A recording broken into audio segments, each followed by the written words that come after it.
मनोज जरांगे यांनी उपोषण सोडलेलं आहे, सरकारची पहिली प्रतिक्रिया। मला अतिशय आनंद आहे की एक चांगला तोडगा, मराठा समाजाच्या हिताचा तोडगा आज मंत्रिमंडळ उपसमितीने काढला आणि त्यामुळे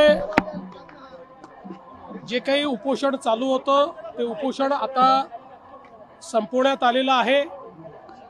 खरं म्हणजे हैदराबाद गॅझेट लागू करण्याकरता आमची सुरुवातीपासून तयारी होती, पण त्यातला महत्त्वाचा विषय असा होता की त्या ठिकाणी श्री मनोज जरांगे पाटील यांची जी मागणी होती सरसकटची, त्याच्यामध्ये कायदेशीर अडचणी होत्या।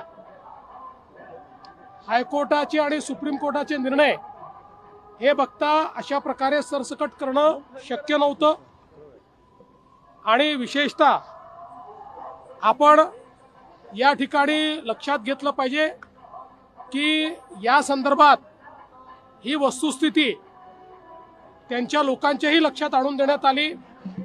मंत्रिमंडळ उपसमितीची त्यांच्या जी काही त्यांची टीम होती त्यांनाही हे लक्षात आणून दिलं की आपल्या कायद्याप्रमाणे आणि देशाच्या संविधानाप्रमाणे आरक्षण हे समूहाला नसतं, ते व्यक्तीला मिळत असतं आणि त्या व्यक्तीने ते क्लेम करायचं असतं आणि म्हणूनच अशा प्रकारे सरसकट करता येणार नाही, ते कायद्याच्या पातळीवर टिकणार नाही।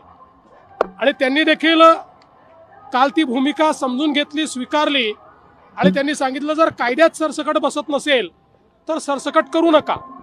आणि मला असं वाटतं की त्यातनं हा जो काही एक स्टेलमेट होता तो स्टेलमेट मागे झाला आणि पुन्हा त्या संदर्भातल्या चर्चा मंत्रिमंडळ उपसमितीने केल्या, त्याचा GR तयार झाला, त्याच्यात काही बदल होते ते बदल आपण केले आणि तो GR देखील इश्यू झालेला आहे आणि त्यासोबत इतरही काही अनुषंगिक मागण्या होत्या, त्या सगळ्या मागण्या मंत्रिमंडळ उपसमितीने त्या ठिकाणी मान्य केल्या।